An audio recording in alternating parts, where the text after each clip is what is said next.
Hello everyone, I Kuldeep Sharma welcome you all to today's session of the most important topic। और आज का जो important topic हम discuss कर रहे हैं वो है राइट टू इंफॉर्मेशन या सूचना का अधिकार। और इसको आज के टाइम में डिस्कस करने का इंपॉर्टेंस इसलिए है बिकॉज आपकी जो गवर्नमेंट है, आपकी गवर्नमेंट एक लॉ लेकर आ रही है and that law is also very important, जो है बेसिकली आपका डेटा प्रोटेक्शन लॉ। बट उसके अंदर में जो एक्टिविस्ट कम्युनिटी है वो एक एलिगेशन लगा रही है, अपोजिशन जो लीडर्स हैं वो एक एलिगेशन लगा रहे हैं कि ये जो पर्टिकुलर लॉ है कहीं ना कहीं ये राइट टू इंफॉर्मेशन एक्ट को डाइल्यूट करने की कोई कोशिश है। एंड ये एलिगेशंस क्यों हो रहा है? सो आपका जो डेटा प्रोटेक्शन लॉ है उसके अंदर में एक प्रोविजन है जो ये कहता है कि अगर कोई भी ऐसी स्कीम या पॉलिसी गवर्नमेंट की जिसके अंदर में सिटीजन का कोई डेटा इन्वॉल्व है तो वो पर्टिकुलर जो डेटा है या वो पर्टिकुलर इंफॉर्मेशन जो है वो पब्लिक को एक्सेसिबल नहीं होगी, वो डेटा लॉज के अंदर में प्रोटेक्टेड है। अब यहां पे अगर मैं उसे इंडिपेंडेंटली देखूं तो मुझे यहां पे ये मिल रहा है कि यस, गवर्नमेंट जो है वो सिटीजन इंफॉर्मेशन के लिए बहुत ज्यादा यहां पे अवेयर है, वो वहां पे उसको प्रोटेक्ट करना चाहती है और हमारे डेटा को प्रोटेक्ट करना चाहती। हाउएवर सिटीजन एक्टिविस्ट ये कह रहे हैं कि इस बेसिस पे, इस पर्टिकुलर क्लॉज के बेसिस पे राइट टू इंफॉर्मेशन के अंदर में भी जो इंफॉर्मेशन स्कीम्स के बारे में, for example ration card holders के नंबर कितने हैं, क्या लोगों को प्रॉपर राशन मिल रहा है या नहीं मिल रहा है, ये सब इंफॉर्मेशन जो है ये भी आपकी पब्लिक को या आपकी एक्टिविस्ट कम्युनिटी को अवेलेबल नहीं होगी। तो कहीं ना कहीं जो यहां पे गवर्नमेंट की आंसरेबिलिटी है उसके पॉलिसी के इंप्लीमेंटेशन को वो यहां पे गवर्नमेंट डाइल्यूट करना चाह रही है। और इस वजह से कल और परसों आपके पार्लियामेंट में इसके ऊपर पे डिबेट चला और आपके जो मिनिस्टर अश्विनी वैष्णव उन्होंने यहां पे एक स्टेटमेंट दिया कि there is nothing to worry about, हमने इसके अंदर में प्रोविजन बनाए हुए हैं। हाउएवर एक्टिविस्ट कम्युनिटी जो है वो उनसे एग्री नहीं कर। तो ये तो रहा कि हम आरटीआई एक्ट को या राइट टू इंफॉर्मेशन को क्यों पढ़ रहे हैं, बट अदरवाइज भी आपके लिए राइट टू इंफॉर्मेशन जो है वो आपके जीके के लिए भी as well as for legal reasoning also, दोनों के लिए बहुत इंपॉर्टेंट टॉपिक है। ओके, तो जब हम राइट टू इंफॉर्मेशन एक्ट को इनिशिएट करते हैं, so before I go into the provisions, let's go into the history of the right to information act. तो पहले तो आपको ये समझना है कि आपका जो कॉन्स्टिट्यूशन है, आपका जो कॉन्स्टिट्यूशन ऑफ इंडिया है, उसमें एक पर्टिकुलर आर्टिकल है, उस आर्टिकल का नाम है article 19(1)(a), freedom of speech and expression. तो जब हम freedom of speech and expression को पढ़ते हैं तो वो सिंपली यहां पे हमें बोलने की, हमें एक्सप्रेस करने की आजादी दे रहा है। बट लेट्स से कि अगर मुझे गवर्नमेंट के अगेंस्ट में या गवर्नमेंट को क्रिटिसाइज करना है तो मेरे पास उसका कुछ बेसिस तो होना चाहिए, और अगर गवर्नमेंट मुझे उसकी इंफॉर्मेशन ही प्रोवाइड नहीं करेगी तो मैं गवर्नमेंट को कैसे क्वेश्चन कर सकता हूं या मैं कैसे अपने आप को एक्सप्रेस कर सकता हूं। और इसी बेसिस पे आपके सुप्रीम कोर्ट ने जो मेरा राइट टू नो है या मेरा जो राइट टू इंफॉर्मेशन है फ्रॉम द गवर्नमेंट, उसको आर्टिकल 19(1)(a) का पार्ट माना है। विच मीन्स मेरा जो राइट टू इंफॉर्मेशन है, my right to information, citizens right to information is my fundamental right, it is part of freedom of speech and expression. और ये जो पर्टिकुलर स्टोरी है ये इनिशिएट हो जाती है आपकी 1970 से, जब सुप्रीम कोर्ट ने कुछ ऐसे जजमेंट्स दिए। I hope you know this, 70s was the time of emergency, 75 में इमरजेंसी लगी थी। सो 70s वाज द टाइम जब हमारे फंडामेंटल राइट्स को ब्रीच किया जा रहा था और वहां पे गवर्नमेंट जो थी वो इंफॉर्मेशन देने के लिए भी मना कर रही थी। तो सुप्रीम कोर्ट केम फॉरवर्ड और यहां पे उसने मेक श्योर करा कि आपका जो राइट टू इंफॉर्मेशन है वो भी इंटैक्ट हो। However, there was one big problem. The problem was कि अभी तक कोई भी ऐसा लेजिस्लेशन नहीं था जो मुझे यहाँ पे इंफॉर्मेशन का राइट प्रोवाइड करता हो, इंफॉर्मेशन की गारंटी देता हो। तो finally there was a long line of protest and different seminars etcetera where the activist community was demanding कि there should be a particular legislation also for right to information. तो ये जो particular fight है इसको करीब 30-40 years लगे और finally 2002 में जाके एक पर्टिकुलर लॉ पास किया गया, freedom of information act. However वो लॉ कभी इंप्लीमेंट नहीं किया गया, तो उसके बाद में फिर से प्रोटेस्ट स्टार्ट हुए, फिर से गवर्नमेंट की इंटेंशन को क्वेश्चन करा गया और फाइनली यहां पे सक्सेस मिली by legislation of right to information act of 2005। तो ये तो रही आपकी हिस्ट्री। और अगर आप स्लाइड को देखोगे तो यहां पे आपको आरटीआई एक्ट की इंपॉर्टेंस क्या है, क्यों ये इतना इंपॉर्टेंट है आपके लिए, उसको यहां पे ये शॉर्ट में बताता है। कॉन्स्टिट्यूशनल बेसिस अगर हम देखें तो 19(1)(a) जो आपका है right to freedom of speech and expression, इसके अंदर में सुप्रीम कोर्ट ने आरटीआई को भी इसी का पार्ट माना है।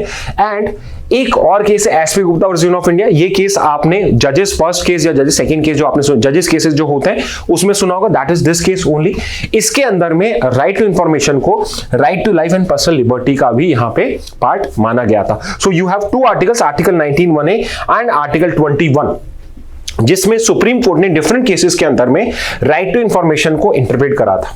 बट ये दो पर्टिकुलर जो केसेस आपके यहां लिखे हुए हैं इसमें there was indirect interpretation, but there was another case जो मैं पहले डिस्कस कर चुका हूं, आपका जो ये Raj Narayan versus state of UP case है, इसमें सुप्रीम कोर्ट ने राइट टू इंफॉर्मेशन को आपका फंडामेंटल राइट डिक्लेयर कर दिया था under the constitution, under article 19(1)(a). और if you will look at the year of this case, this is the year of emergency only, that's why this particular judgment came in that particular year. Okay तो अगर historical evolution देखते हैं 76 के अंदर में सबसे पहले राजनारायण के, जहां सुप्रीम कोर्ट ने फर्स्ट टाइम डिक्लेयर करा कि आरटीआई जो है वो आपका अंडर आर्टिकल 19(1)(a) के अंदर में फंडामेंटल राइट है। तो एक अगर केस आपको पता होना चाहिए वो सबसे इंपॉर्टेंट है 1976 का Rajnarayan case, Rajnarayan versus state of UP 1976 का केस जो जस्ट हमने पढ़ा था। इसके बाद एक और केस है 86 में आया, Kulwal versus Jaipur municipal corporation, Jaipur का केस है, RTI implicitly recognized in article 19। यहां पर भी वो चीज बोली गई, यहां पर भी फिर से इस चीज को वापस से गवर्नमेंट ने बोला। अब ये आपके लिए इंपॉर्टेंट पॉइंट है, it's a very important point. ये सीधे सीधे आपका वन लाइन बनता है। अगर आरटीआई एक्ट जो है वो पूरे साल न्यूज में दिखा, आपके एग्जाम तक वो न्यूज में रहा, एलेट में ये क्वेश्चन आपका बन के आ सकता है। A very simple question कि which was the first state to enact a state level right to information act? State level पे कोई भी ऐसी स्टेट जिसने राइट टू इंफॉर्मेशन को अपना लॉ बनाया था वो कौन सी थी? And the answer is very simple, that is Tamil Nadu. Tamil Nadu was the first state to enact a law on RTI law. And उसके बाद like I told you 2002 के अंदर में फ्रीडम ऑफ इंफॉर्मेशन एक्ट को पास किया गया, but it was never enforced. तो यहाँ पे फिर से एक एक्टिविस्ट कम्युनिटी को, या जो बेसिकली राइट्स की बात करते हैं राइट कम्युनिटी को, यहाँ पे एक यहाँ पे डिफिकल्टी या डिफीट फेस करनी पड़ी। हाउएवर 2005 में इसको थोड़ा सा रिफॉर्म करके चेंज करके आरटीआई एक्ट को इनेक्ट किया गया और 12 अक्टूबर 2005 को ये पर्टिकुलर लॉ इन फोर्स होना स्टार्ट हो गया था। ओके तो 2005 में इसको इनेक्ट किया गया और 2005 के अंदर में ही ये आपका 12 अक्टूबर 2005 से ये आपका इन फोर्स आ चुका था। एंड तब से लेके आज तक अगर आपको गवर्नमेंट से कोई इंफॉर्मेशन चाहिए होती है तो आप एक नॉर्मल बिल्कुल मिनिमम फीस 10 रुपीज का एक पर्टिकुलर पेपर के ऊपर पे फीस को पुट करके आप सिंपल लेटर लिखकर भी आप गवर्नमेंट से इंफॉर्मेशन या डिपार्टमेंट से इंफॉर्मेशन को ले सकते हो। तो यहां पे हम अभी क्या प्रोसीजर होता है, अगर आप भी फाइल करना चाहो आरटीआई, लेट्स से कि आप क्लैट कंसोर्शियम के अगेंस्ट में कोई आरटीआई फाइल करना चाहते हो तो वो भी फाइल कर सकते हो, आपको नॉर्मल प्रोसीजर फॉलो करना होता है। Okay but if I go into the objectives of RTI कि राइट टू इंफॉर्मेशन जो एक्ट है उसके ऑब्जेक्टिव्स क्या, तो सबसे पहला तो गोल यही था कि हम यहां पे सिटीजन्स को एम्पावर करना चाहते थे टू सीक अकाउंटेबिलिटी। तो एक और इंपॉर्टेंट क्वेश्चन है कि भाई ये जो आरटीआई एक्ट है क्या इसमें कोई फॉरेनर भी इंफॉर्मेशन क्लेम कर सकता है क्या, या मैं कहूं फॉरेनर से इंपॉर्टेंट नॉन सिटीजन? तो रिमेंबर दिस फैक्ट कि आरटीआई एक्ट के अंदर में जो पर्टिकुलर इंफॉर्मेशन है that can only be asked by the citizens of India, they can be only be asked by the citizens of India। Article 19(1)(a) में जो freedom of speech and expression है वो particular right सिर्फ और सिर्फ citizens को available है। तो आरटीआई एक्ट जो है वो भी सिर्फ सिटीजन्स पे अप्लाई होता है। आपका जो फंडामेंटल राइट है, राइट टू इंफॉर्मेशन जो आपका फंडामेंटल राइट है वो भी सिर्फ सिटीजन्स को अवेलेबल है। Do not be under the impression कि आरटीआई जो है वो एक फंडामेंटल राइट है तो सबके पास अवेलेबल है, तो आरटीआई एक्ट के अंदर में हर किसी को इंफॉर्मेशन अवेलेबल होगी। ऑलवेज रिमेंबर कि जो पर्टिकुलर फंडामेंटल राइट है ये सिर्फ सिटीजन्स का है और आरटीआई एक्ट भी सिर्फ और सिटीजन्स को ही यहाँ पे इंफॉर्मेशन प्रोवाइड करता है। तो पहला गोल था यहाँ पे सिटीजन्स को एम्पावर करना टू सीक अकाउंटेबिलिटी। सेकेंड था ऑब्वियसली ट्रांसपेरेंसी यहां के अंदर में आपका इंश्योर करना, उसको इंप्रूव करना। तो आपके आरटीआई एक्ट के अंदर में ये प्रोविजन भी है कि not just when the citizen ask for information, अगर यहां पे कोई पहले से प्री डिस्क्लोजर करना चाहे तो वो भी करा जा सकता है कि कोई पहले से इंफॉर्मेशन डिपार्टमेंट डिस्क्लोज करना चाहे तो वो भी कर सकता है। इसमें देयर इज नो रिक्वायरमेंट कि आप अगर आस्क करोगे तो इंफॉर्मेशन अवेलेबल होगी। So that is also part of the RTI act. तो बहुत बार ये स्टेप जो होता है, ये पर्टिकुलर जो बात होती है, ये बताना मिस हो जाता है। बट ऑलवेज रिमेंबर कि यहाँ पे गवर्नमेंट के जो ऑफिस हैं उनको प्री डिस्क्लोजर भी करना होता है कि बिना पूछे भी आप बता दीजिए। Act as a tool against corruption and abuse of power.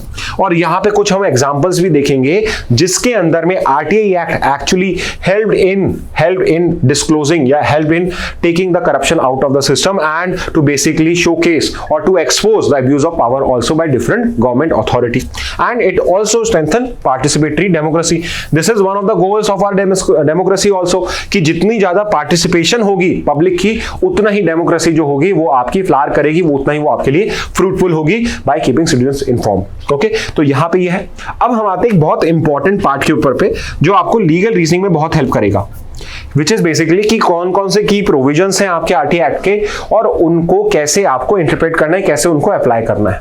तो सबसे इंपॉर्टेंट है एक section 2 clause H, section 2 clause H of RTI act, because this is the clause जो आपके पब्लिक अथॉरिटीज क्या होती है उनको डिफाइन करता है.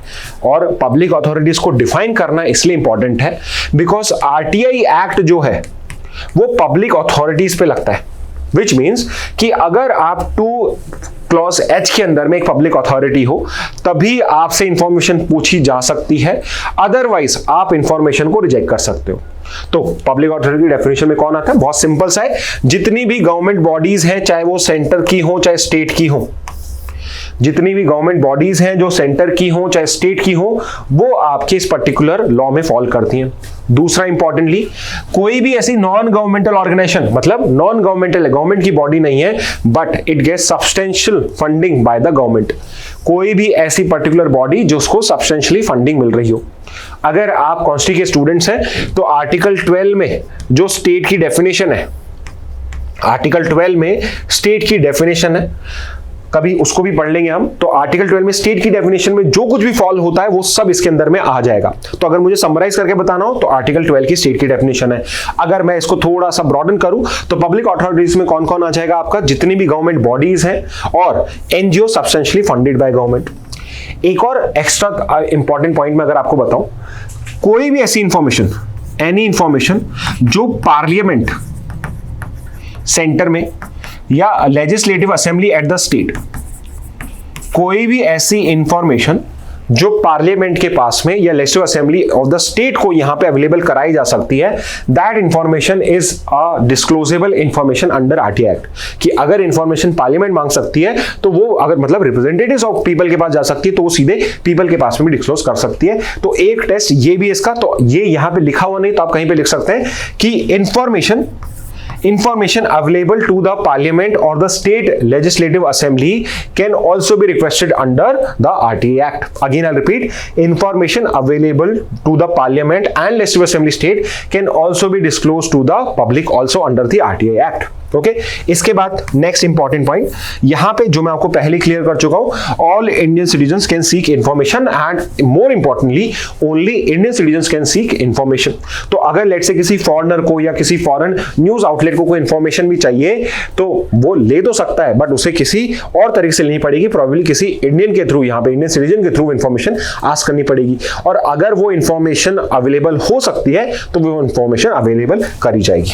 नेक्स्ट इज सेक्शन 4(1)(b) जो कहता है कि अथॉरिटीज को प्रोएक्टिवली डिस्क्लोज करना चाहिए इंफॉर्मेशन को, जो मैं आपको अलग से बता चुका हूं कि आपका जो ये पर्टिकुलर आरटीआई एक्ट है वो सिर्फ ये नहीं कहता है कि अगर पब्लिक इंफॉर्मेशन मांगती है तो ही आपको बतानी है, इफ पॉसिबल तो उसको आप प्रोएक्टिवली डिस्क्लोज करिए. तो फॉर एग्जांपल कि आपका साल भर आपने क्या बजट को यूटिलाइज करा है, कौन कौन से नए प्रोग्राम्स हुए, कितना पैसा कहां खर्च हुआ, क्या क्या आपने नए चेंजेस करे, वो सारी इंफॉर्मेशन जिसमें पब्लिक इंटरेस्ट हो सकती है वो सारी इंफॉर्मेशन आपको पब्लिकली अवेलेबल करनी चाहिए. और आज तो डिजिटल का जमाना है, सारी जो आपके डिपार्टमेंट्स उन सबकी वेबसाइट्स है तो वहां पे तो और भी आसान है. आपको ऐसा नहीं कि हर जगह जाके कोई नोटिस बोर्ड पे चिपकाना है, आपको कोई न्यूज़पेपर में इंफॉर्मेशन देनी है, आप अपने वेबसाइट्स के ऊपर पे सब कुछ पहले ही डिस्क्लोज कर दीजिए. एंड मोस्ट ऑफ द जो डिपार्टमेंट्स होते हैं, गवर्नमेंट बॉडीज होती है, वो डिस्क्लोज करती भी है.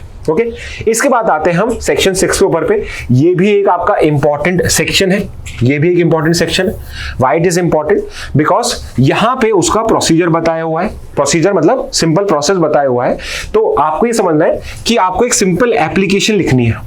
फॉर एग्जाम्पल कि आपने यहां पे मिनिस्ट्री ऑफ हाउसिंग को यहां पे इंफॉर्मेशन के लिए क्वेश्चन करा कि मिनिस्ट्री ऑफ हाउसिंग जो है उसने कितने हाउ मेनी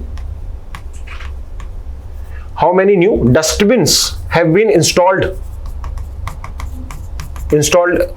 और जरूरी नहीं आप सिटी का पूछो, सिटी का पूछ लो, installed in sector 1 of my city of Chandigarh, example के लिए चंडीगढ़, सेक्टर 1 ऑफ चंडीगढ़ के अंदर में आपने कितने, यहाँ पे मिनिस्ट्री ऑफ हाउसिंग से पूछ लिया, आपके जो लोकल आपकी म्युनिसिपैलिटी उसको सवाल पूछ लिया, how many new dustbin have been installed in this particular area, how much money has been, how much money या how much what was the budget of this thing, how what was the cost of each dustbin which has been installed. और यहाँ पे आप जो ये question पूछ रहे हो, इनके लिए आपको कोई रीजन देने की रिक्वायरमेंट नहीं है। फॉर एग्जाम्पल यहाँ पे जरूरी नहीं है कि आप ये क्यों पूछ रहे हो, ये बताओ कि भाई म्युनिसिपैलिटीज वाले बोले कि हम इंफॉर्मेशन तो देंगे बट आप बताइए आप इसका क्या करेंगे। ना तो वो पूछ सकते हैं ना आपको देने की जरूरत है। आप सिंपल, आपका जो सवाल है अगर वो इंफॉर्मेशन पब्लिकली एक्सेसिबल हो सकती है तो वो आपको मिल जाएगी। बार बार मैं क्यों कह रहा हूं कि पब्लिकली एक्सेसिबल हो सकती तो मिल जाएगी, बिकॉज इसके कुछ एक्सेप्शन भी है जो अभी हम जस्ट पढ़ने वाले हैं। ओके, इसके अलावा सेकंड है किस लैंग्वेज में आप यहां पे अपनी जो पिटीशन है उसको फाइल करोगे। तो सिंपल सा है, आप उसे किसी भी लैंग्वेज में फाइल कर सकते हो, बट वो आपकी इंग्लिश में होनी चाहिए, हिंदी में होनी चाहिए या regional language of the area. अब जरूरी नहीं है कि वो इंग्लिश या हिंदी में ही हो या डिपार्टमेंट को समझ में आनी चाहिए। अगर वो कोई रीजनल लैंग्वेज है, नॉर्थ ईस्ट की कोई लैंग्वेज है जो बहुत कम ट्राइब्स बोलती हैं but it's a regional language of that area, तो आप उस रीजनल लैंग्वेज में दे सकते हो। अब साम लो, अब ये मान लो कि सामने वाले को जो पर्टिकुलर ऑफिसर है उसको ये पर्टिकुलर इंफॉर्मेशन समझ में ही नहीं आती, तो आप उस डिपार्टमेंट में जाके, एक पर्टिकुलर ऑफिशियल होगा जिसको ये काम दिया हुआ होगा इंफॉर्मेशन का, कि अगर कोई भी यहाँ पे पर्सन आता है जिसको इंफॉर्मेशन एक्ट के अंदर में कोई इंफॉर्मेशन चाहिए, तो आप उसको ओरली डिक्टेट करोगे और वो उसको लिख कर पर्टिकुलर ऑफिसर को प्रोवाइड करेगा, एंड आपको जो आंसर मिलेगा आपको भी वो आंसर उसी लैंग्वेज में अवेलेबल होगा। ये भी एक इंपॉर्टेंट पॉइंट है कि ऐसा नहीं है कि आपने तो इंफॉर्मेशन मांगी तमिल में और आपको आंसर आ रहा है हिंदी के अंदर में। आपने जिस लैंग्वेज में उनसे आंसर मांगा है उसी लैंग्वेज के अंदर में आपको वो आंसर भी प्रोवाइड करना पड़ेगा। ये उनका मैंडेटरी काम है। ओके, तो सेक्शन 6 जो है वो इसलिए इंपॉर्टेंट है बिकॉज इसके अंदर में सिंपल एप्लीकेशन और करने का प्रोसीजर बताया हुआ है, और सिंपली बताया कि आप किसी भी लैंग्वेज के अंदर में जो इंडिया के अंदर में यूज करी जाती है उस लैंग्वेज के अंदर में आप अपना यहाँ पे एप्लीकेशन सेंड कर सकते हो। अब बिफोर आई मूव फॉरवर्ड, एक और चीज, सेक्शन याद नहीं करने होते हैं, आप ये कंसेप्ट समझ लीजिए, ठीक है। सेक्शन नहीं पूछे जाएंगे आपसे, ठीक है। नेक्स्ट पे आते हैं सेक्शन 7, जो भी एक इंपॉर्टेंट आपका लॉ है, वो बेसिकली टाइम लिमिट भी प्रोवाइड करता है। बिकॉज राइट टू इंफॉर्मेशन को कोई फायदा ही नहीं है अगर मैं यहाँ पे कोई इंफॉर्मेशन के लिए आस्क करता हूँ और सामने से लेटर आता है कि ये इंफॉर्मेशन मैं आपको 1 साल बाद दूंगा। अब 1 साल बाद मुझे उस इंफॉर्मेशन को क्या करना है, बट ऐसा भी नहीं है कि मैं यहाँ पे मैं ये कहूँ कि मुझे कल ही इंफॉर्मेशन दो। हो सकता है वहाँ पे इंफॉर्मेशन को एक्सट्रैक्ट करने में टाइम लगे, हो सकता है कि वहाँ पे कोई और लोग बिजी हो तो वो पॉसिबल ना हो। तो हमने एक पर्टिकुलर जो रीजनेबल टाइम होता है वो डिसाइड करा, एंड विच इज कि जो भी इंफॉर्मेशन मांगी गई है it must be given with in 30 days. जिस भी डिपार्टमेंट से आपने इंफॉर्मेशन मांगी है वहां पे एक इंफॉर्मेशन ऑफिसर होगा और उसकी यहाँ पे अकाउंटेबिलिटी, उसकी एक आंसरेबिलिटी है यहाँ पे कि वो इंफॉर्मेशन 30 डेज के अंदर में हो। अगर नहीं मिलती है तो आप उसके अगेंस्ट में अपील कर सकते हो, आप उसके अगेंस्ट में एक्शन के लिए ऊपर अपील कर सकते हो, आप उसके अगेंस्ट में वहां पे कंप्लेन कर सकते हो। और अगर वो इंफॉर्मेशन तब भी नहीं मिलती है तो यहाँ पे पेनल्टी का प्रोविजन भी, हम वो भी देखेंगे क्या पेनल्टी प्रोविजंस है। ओके, सेकंड है कि अगर कोई भी ऐसी इंफॉर्मेशन है जो किसी पर्सन की लाइफ या लिबर्टी, आर्टिकल 20 में राइट टू लाइफ और लिबर्टी आपका, अगर किसी पर्सन की लाइफ की से रिलेटेड कोई बात है, लिबर्टी की कोई बात है, तो उस इंफॉर्मेशन को 2 दिन के अंदर में 48 आवर्स के अंदर में आपको अवेलेबल कराना पड़ेगा डिपार्टमेंट के लिए। 2 इंपॉर्टेंट टाइम लिमिट्स है, पहली है 30 डेज की टाइम लिमिट और सेकंड है उसकी 48 आवर्स की टाइम लिमिट अगर लाइफ और लिबर्टी का यहां पे इशू इन्वॉल्व हो। इसके बाद एक बहुत इंपॉर्टेंट आर्टिकल आ जाता है, मैंने आपको कहा कि पब्लिकली एक्सेसिबल इंफॉर्मेशन होगी तो मिल जाएगी। तो सेक्शन 8 के अंदर में कौन कौन सी इंफॉर्मेशन एग्जेम्प्टेड है, कौन कौन सी इंफॉर्मेशन एग्जेम्प्टेड है जो आप नहीं मांग सकते हो। तो आपको गवर्नमेंट डिनाई कर सकती है कोई भी इंफॉर्मेशन जो नेशनल सिक्योरिटी से, sovereignty and integrity of India से रिलेट करती हो। कोई भी ऐसी इंफॉर्मेशन जो ट्रेड सीक्रेट हो, कि फॉर एग्जांपल आप कंपनी से उसका ट्रेड सीक्रेट ही पूछ रहे हो, भाई ऐसी कोई इंफॉर्मेशन देना कंपल्सरी नहीं है। कोई भी कैबिनेट पेपर्स आप उसके अंदर में नहीं मांग सकते हो, और ऐसी बहुत सारी इंफॉर्मेशन है जो आपके इस सेक्शन 8 के अंदर में एग्जेम्प्टेड है। तो why I am pointing this out is कि आपका अगर लीगल रीजनिंग में भी पैसेज आता है तो उसमें जो एग्जेम्पशंस होंगे वो आपके लिए लिखे होंगे। और हमेशा ये ध्यान रखना लीगल रीजनिंग को सॉल्व करते हुए कि आपके जो पर्टिकुलर पैसेज में प्रिंसिपल दिया हुआ है, अगर उसके अंदर में एग्जाम्पल के लिए कैबिनेट पेपर्स मेंशन नहीं है, चाहे वो यहां पे मेंशन्ड है, मान लो आपके क्वेश्चन में कैबिनेट पेपर्स मेंशन नहीं है, तो आप ये अज्यूम करोगे कि कैबिनेट पेपर जो है वो एग्जेम्प्टेड नहीं है। कभी भी ऐसा नहीं होगा कि आपको लॉ की नॉलेज है तो आप उसको लीगल रीजनिंग में अप्लाई करो। यहां पे ये जो पर्टिकुलर पॉइंट्स हैं ये इंपॉर्टेंट हो सकते हैं किस चीज के लिए, जीके के लिए, कि भाई आपको अगर 4 ऑप्शन दे दिया कि which of the following is an exempted information, तो एक नेशनल सिक्योरिटी हो गया, ट्रेड सीक्रेट हो गया, कैबिनेट पेपर्स हो गया, तो यू नो दिस कि cabinet paper, trade secret, national securities वो ऑप्शंस हैं जो एग्जेम्प्टेड है। तो इसलिए आप सेक्शन 8 को अगर रीड भी करोगे खुद से तो you would find out a list of exempted information जो आपको एक्सेसिबल नहीं होती है। और सिंपली मैं बोलूं तो जो आर्म फोर्सेस रिलेटेड इंफॉर्मेशन होती है except for human right issues, human right का कोई इशू है तो वो अवेलेबल कराना पड़ेगा, बट आर्मी रिलेटेड जो आपकी है, पैरामिलिट्री फोर्सेस की जो इंफॉर्मेशन है, पुलिस रिलेटेड जो इंफॉर्मेशन है जिसका सिक्योरिटी से कोई लेना देना होगा, वो इंफॉर्मेशन आपको नहीं मिलेगी। बट कोई जनरल इंफॉर्मेशन है उनके बारे में भी, ह्यूमन रिसोर्सेज के बारे में या फिर उनके बजट के बारे में, तो वो सब आपसे आप पूछ सकते हो। ओके, बट ये एग्जाम्पशन है। इसके बाद अगर सेक्शन 19 पे हम आते हैं तो सेक्शन 19 इज द सेक्शन जिसके अंदर में आपको अपीलेट प्रोसीजर दिया हुआ है। सो लेट्स से कि अगर आपको 30 डेज के अंदर में इंफॉर्मेशन नहीं मिलती है, या इंफॉर्मेशन तो मिलती है बट वो एक सेटिस्फैक्टरी रिस्पॉन्स नहीं है, सेटिस्फैक्टरी रिस्पॉन्स नहीं है। एग्जाम्पल के लिए आपने पूछा कि डस्टबिन का बजट क्या था और वहां पे आपको एक रफ नंबर दे दिया, 300 करोड़ दे दिया और 300 to 400 करोड़ दे दिया, और उसका सेटिस्फैक्टरी आपको आंसर नहीं लग रहा है कि बोला कि मैंने पर डस्टबिन का पूछा, आपने मेरे को टोटल बजट का दे दिया। In case if you are not satisfied with this information you can make a first appeal. आप पहली अपील कहां करोगे? To any senior officer within 30 days.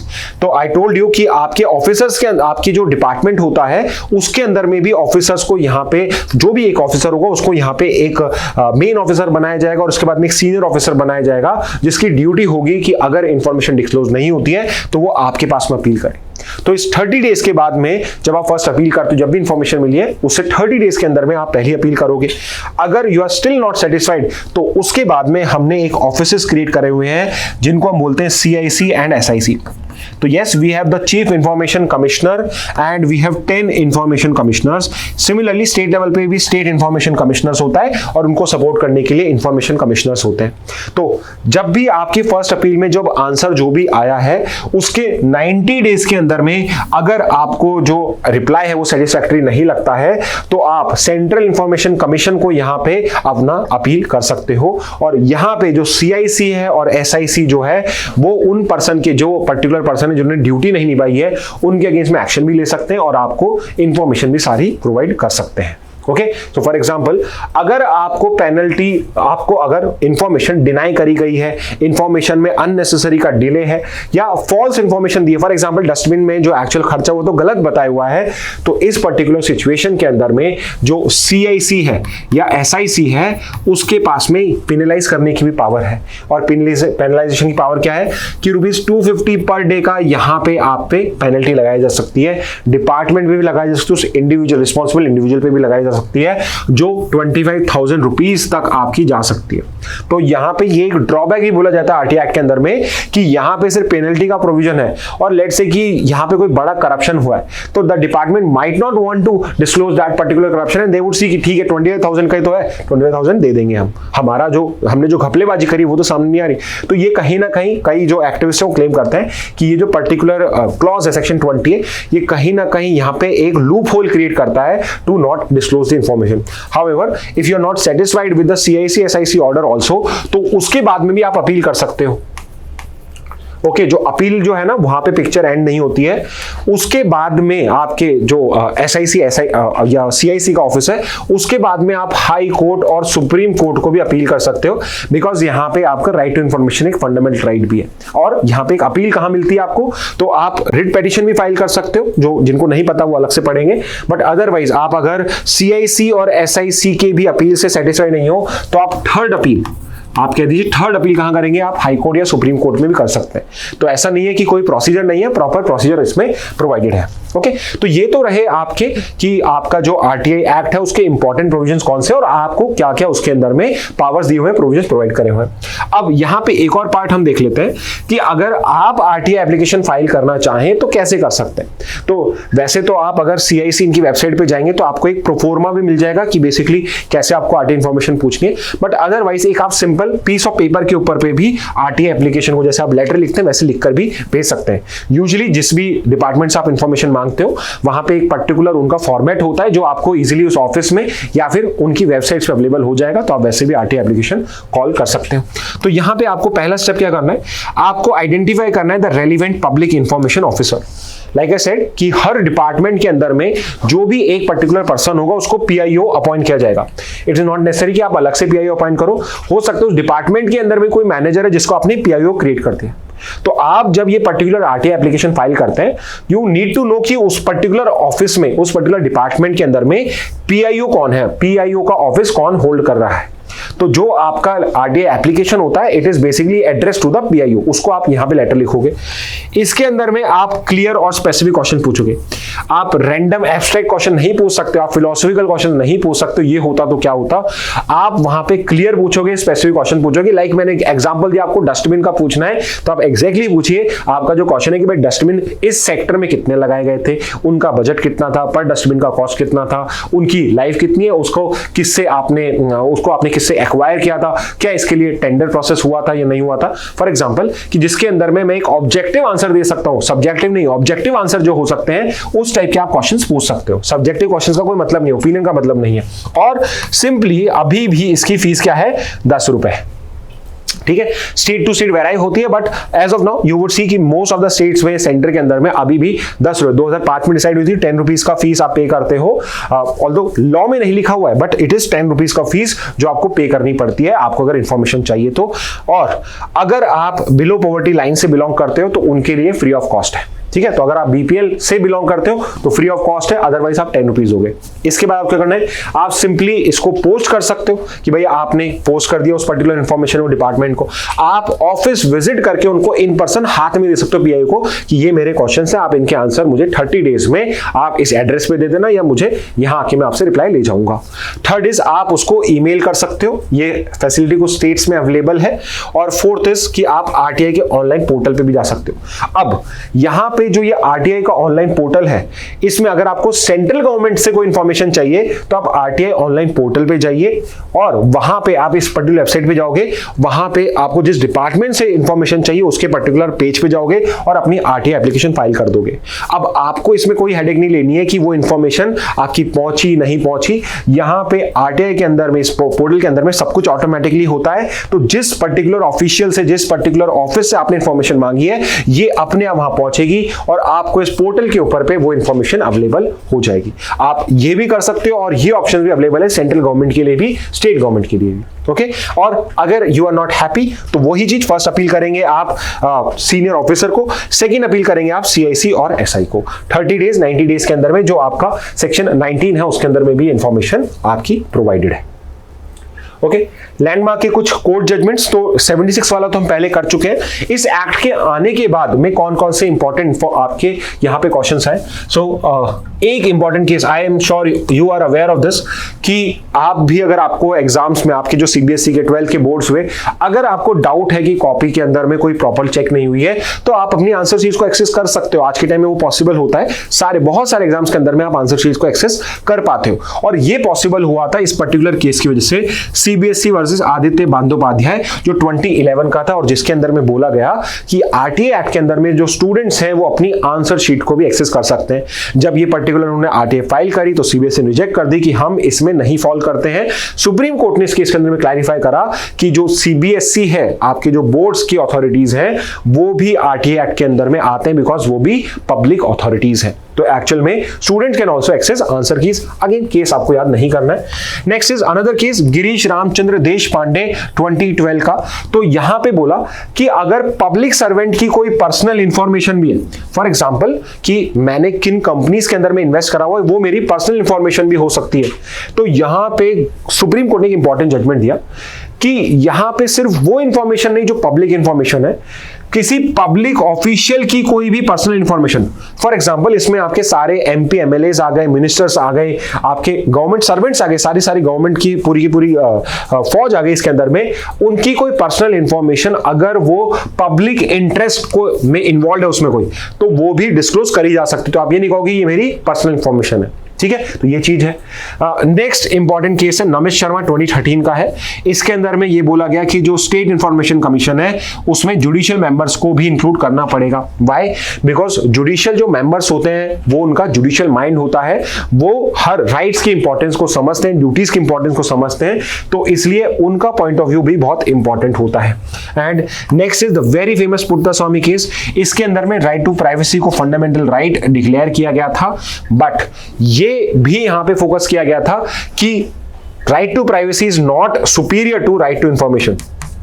इस एक्ट के अंदर में केस पुट्टास्वामी ने क्या बोला गया कि yes, right to privacy fundamental right है, बट राइट टू प्राइवेसी जो है राइट टू इंफॉर्मेशन सुपीरियर नहीं है। इसका मतलब क्या है कि यहां पे कोई आपने इंफॉर्मेशन मांगी तो सामने वाला ये नहीं कह सकता कि मेरा राइट टू प्राइवेसी मेरी प्राइवेट इंफॉर्मेशन है तो मैं डिस्क्लोज नहीं करूंगा। यहां पे पुट्टास्वामी में कोर्ट ने क्या कहा? कोर्ट ने कहा कि राइट टू प्राइवेसी भी फंडामेंटल राइट है, राइट टू इंफॉर्मेशन भी मेरा फंडामेंटल राइट है, और इन दोनों में एक बैलेंस होना चाहिए, इन दोनों में एक बैलेंस बनाना है। तो जो इंफॉर्मेशन कैसे समझोगे?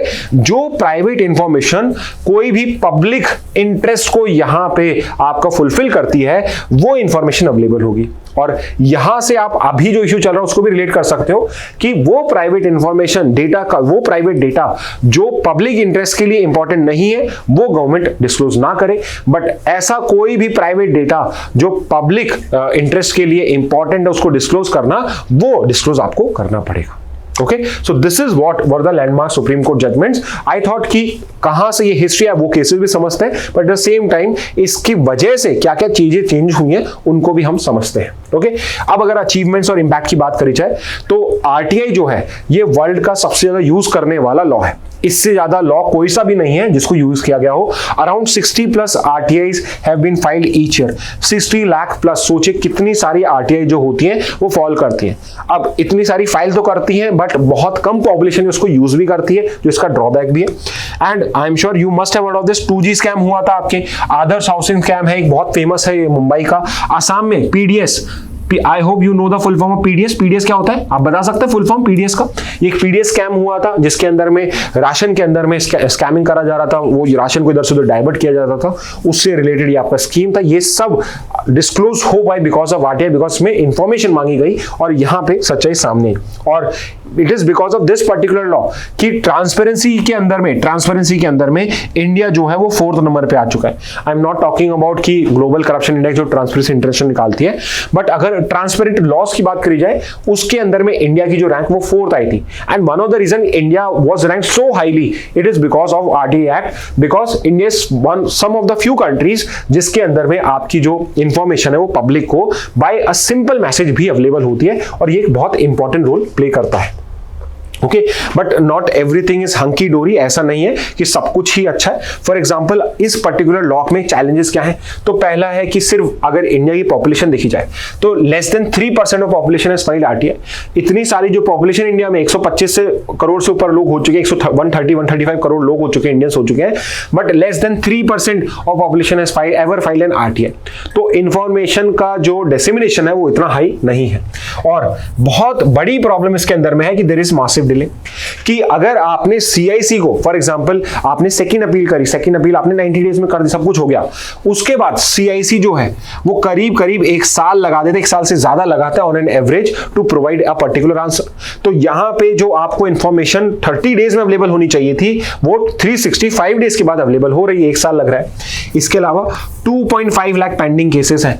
2021 का जो लास्ट डेटा अवेलेबल है, इसके बाद डेटा भी अवेलेबल नहीं हुआ है।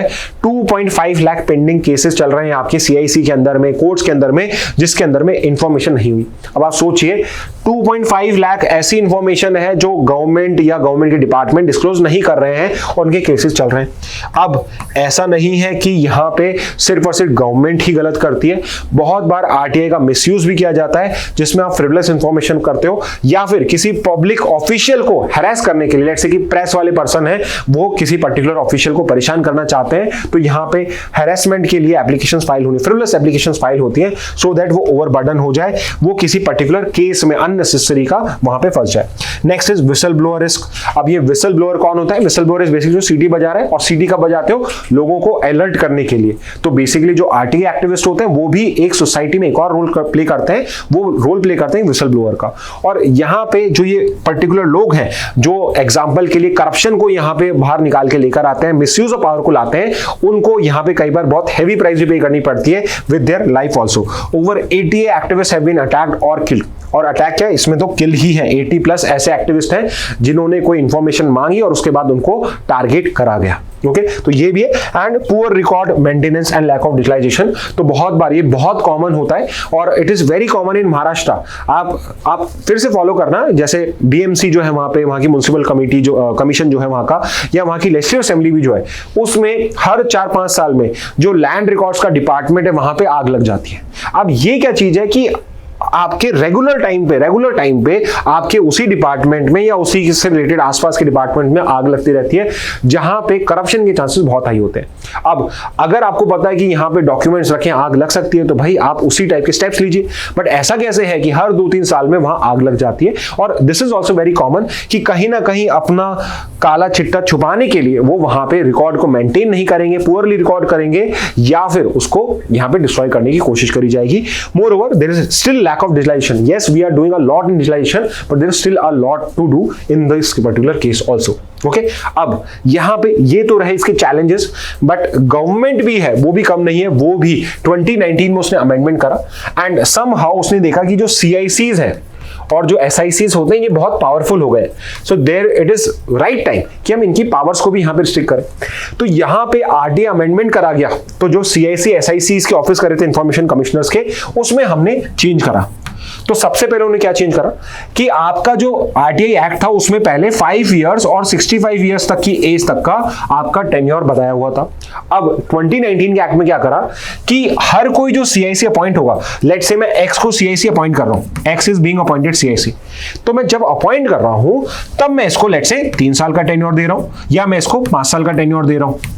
ओके, तो ये मेरे ऊपर है कि मैं किसका टेन्योर दे रहा हूं। और गवर्नमेंट इनको कंट्रोल करना चाहिए, वो क्या करेगी, वो इनको 2 साल का टेन्योर देगी। एंड फिर गवर्नमेंट ये एक्सपेक्ट करेगी कि अगर इसका परफॉर्मेंस अच्छा रहा, अगर ये हमारे फेवरेबल रहा, तो मैं इसको 2 साल का और दे दूंगा। तो मैं समहाउ क्या कर रहा हूं, मैं समहाउ कंट्रोल करने की कोशिश कर रहा हूं कि अगर ये मेरे हिसाब से काम करेंगे तो मैं इनका टेन्योर करूंगा, अगर ये मेरे अगेंस्ट में इंफॉर्मेशन यहां पे ज्यादा प्रोवाइड करेंगे, मुझे टारगेट करने में हेल्प करेंगे, तो मैं इसका टेन्योर यहीं पर ही एंड कर दूंगा। ओके, तो यहां पे टेन्योर को भी कंट्रोल करने की बात हो चुकी है। सैलरीज भी अब यहां पे सेंट्रल गवर्नमेंट डिसाइड करती है और every time an appointment is made, तब वहां पे ये चीजें डिसाइड हो रही हैं। इसका क्रिटिसिज्म क्या है कि ये आपकी जो ऑटोनॉमी है उसको वीकन कर रहा है, यहां पे इसके आपके आरटीआई एक्ट के अंदर में CIC की ऑटोनॉमी को कम कर रहा है और आरटीआई फ्रेमवर्क को भी डाइल्यूट कर रहा है। तो यहां पे 2019 में कोशिश करी थी और अब एक्टिविस्ट ये अलीज कर रहे हैं कि 2025 के अंदर में फिर से ये डेटा प्रोटेक्शन के लॉ के थ्रू इनडायरेक्टली कोशिश करी जा रही है कि हम आरटीआई एक्ट के अंदर में और भी इंफॉर्मेशन का जो डिसेमिनेशन एंड डिस्क्लोजर है उसको यहां पे और भी ढीला करें। एक और इस सब के अलावा इंपॉर्टेंट पॉइंट दे देता हूं। फॉर एग्जांपल एक पर्टिकुलर कंसेप्ट होता है कि after a point of time, कि जब एक पर्टिकुलर समय बीत जाता है किसी इंफॉर्मेशन को लेके, तो उसके बाद में पब्लिक को या उसके बाद में गवर्नमेंट को वो इंफॉर्मेशन अपने आप से डिस्क्लोज कर देनी चाहिए, वो कितनी ही इंपॉर्टेंट हो। जैसे कि एक ऐसा लॉ है आपका यूएस के अंदर में कि कोई इंफॉर्मेशन 50 इयर्स ओल्ड या 60 इयर्स ओल्ड या 100 इयर्स ओल्ड होती है, तो उसको आप वो सारे पेपर्स को आप ओपन कर दोगे। जैसे कि अभी JF कैनेडी की फाइल्स जो थी वो आपकी डिस्क्लोज करी वहां की यूएस प्रेसिडेंट ने। सिमिलरली इंडिया के अंदर में भी आरटीआई एक्ट के अंदर में प्रोविजन है कि 20 years is the time limit. 20 years अगर कोई टाइम लिमिट होता है तो जो एग्जेम्प्टेड इंफॉर्मेशन भी सेक्शन 8 के अंदर में वो भी डिस्क्लोज करी जा सकती है। Again I repeat, 20 years spend होने के बाद में सेक्शन 8 में जो एग्जेम्प्टेड इंस्टीट्यूट्स हैं उनकी इंफॉर्मेशन या एग्जेम्प्टेड इंफॉर्मेशन भी आप बता सकते हो। Public can ask for that information, however the central government can reject it. तो यहां पे हमने प्रोविजन तो बनाया बट एंड में फिर से पावर सेंट्रल गवर्नमेंट को दे दी। तो अब सेंट्रल गवर्नमेंट डिसाइड करेगा कि मुझे ये इंफॉर्मेशन जो एग्जेम्प्टेड थी ये डिस्क्लोज करनी भी चाहिए या नहीं करनी चाहिए 20 साल बाद भी। तो 20 साल बाद भी जरूरी नहीं है इंफॉर्मेशन आपको मिले, तो हम प्रोविजन तो बनाते हैं बट हम उसके अंदर में भी बहुत सारे रिस्ट्रिक्शन पुट कर देते हैं। तो ये था आपका आरटीआई एक्ट को लेके सारे इंपॉर्टेंट पॉइंट्स। अब before I and this session मैं आपको 4-5 क्वेश्चंस और दिखा देता हूं जिसकी बेसिस पे आप ये अंडरस्टैंड कर पाएंगे कि क्या क्वेश्चंस आते हैं। और ऑलवेज रिमेंबर आपके एग्जाम के अंदर में बहुत सिंपल से क्वेश्चन आते हैं। फॉर एग्जांपल एक क्वेश्चन अगर आपने अभी पूरा क्लास को अटेंड किया तो you would be easily able to answer RTI act जो है वो फोर्स में कब आया था। अब मैं पूछने को आपसे डेट भी पूछ सकता था, but I am more interested in the year and I am sure all of you are aware कि इट वाज 2005 जब आपका आरटीआई एक्ट आया था, केम इनटू फोर्स। अगर एग्जैक्ट डेट बतानी हो तो 12 अक्टूबर 2005। I know most of you are smart, तो you would have already know the date also. Next पे आते हैं, section 6 of the RTI act provides that an application for information can be submitted. अब यहां पे कुछ स्टूडेंट्स होंगे जिनको लगेगा सर यहां तो सेक्शन 6 पूछ लिया। अब आप क्वेश्चन देखिए और मुझे बताइए, क्या आपको यह बताने के लिए कि इंफॉर्मेशन किस लैंग्वेज में होनी चाहिए उसके लिए कौन सा सेक्शन वो पता होना जरूरी है क्या? सेक्शन नहीं पूछा है, सेक्शन 6 के अंदर में क्या है वो पूछा गया है और आपको यहीं पे पूछा गया कि लैंग्वेज बता दीजिए। और यहां पे अगर आप देखेंगे ऑप्शन 3 है, इंग्लिश है, हिंदी है, एनी ऑफिशियल लैंग्वेज है। और हमें ये पता है कि इसमें answer all of the above होगा। अब हो सकता है आप कहें कि सर ऑफिशियल लैंग्वेज वर्ड नहीं था, रीजनल लैंग्वेज वर्ड था, but you have to know कि इंग्लिश तो है ही, हिंदी तो है ही, तो एक ऑप्शन मुझे डी दिख रहा है, तो ना तो सिर्फ ये सही है ना सिर्फ ये सही है, तो ऑब्वियसली डी होगा। तो आप चाहे लॉजिक लगाइए कुछ भी लगाइए तो भी D would be the correct. तो ऐसा ही क्वेश्चन आ सकता है। और 2-3 क्वेश्चन देखे तो the first Indian state to enact a law on right to information was, तो ओके मैं आपके लिए इजी कर देता हूं, 50-50 कर देते हैं। सी और डी इनकरेक्ट है, ए और बी में से आपको आंसर मुझे बताना है। मैं यहां पे आंसर डिस्क्लोज नहीं कर रहा हूं, आप वापस स्लाइड्स दीजिए, मैंने उसमें इंपॉर्टेंट भी बताया, that is the answer for third. Next पे आते हैं, under the RTI act the time limit for providing information in cases concerning life and liberty. अब कई स्टूडेंट जो जल्दी पढ़ लेते हैं वो पूरा क्वेश्चन भी नहीं पढ़ेंगे, द टाइम लिमिट पढ़ेंगे और सीधे 30 डेज को टिक कर देंगे। यहां पे क्वेश्चन है कि what is the time limit for providing information in cases concerning life and liberty. Life और लिबर्टी की बात है, किसी के जीने मरने की बात है, किसी की अरेस्ट की बात है, तो आपको क्या लगता है कितनी जल्दी इंफॉर्मेशन देनी पड़ेगी? 7 दिन, 24 आवर्स, 48 आवर्स या कुछ और? ओके, तो आप इसको भी आंसर कर सकते हैं। एक और क्वेश्चन देख लेते हैं, the right to privacy was declared a fundamental right in which landmark judgment. Right to privacy का लैंडमार्क जजमेंट कौन सा है? I am sure all of you are aware किस जजमेंट की यहां पे बात करी जा रही है। तो ये पर्टिकुलर आप क्वेश्चन देखिए और ट्राई टू आंसर इट। अगर आपको आंसर नहीं आ रहे हैं तो सिंपली स्लाइड को वापस से गो थ्रू करना, आपको आंसर भी मिल जाएंगे। ओके, तो ये कुछ एग्जांपल्स थे कि किस टाइप के क्वेश्चंस इस आरटीआई एक्ट में भी आपके आ सकते हैं, जो जीके के थे, बट आरटीआई एक्ट जो है वो लीगल रीजनिंग के लिए भी इंपॉर्टेंट है, तो इसको अंडरस्टैंड करना, कंसेप्चुअल क्लैरिटी लेना भी आपके लिए इंपॉर्टेंट है। आई होप आपको ये आरटीआई एक्ट क्या होता है, इसकी हिस्ट्री क्या थी, इसके प्रोविजंस क्या थे, वो समझ में आए होंगे। अगर आपको आ गए तो I will take your leave and that's it from my side. Thank you and have a very nice day.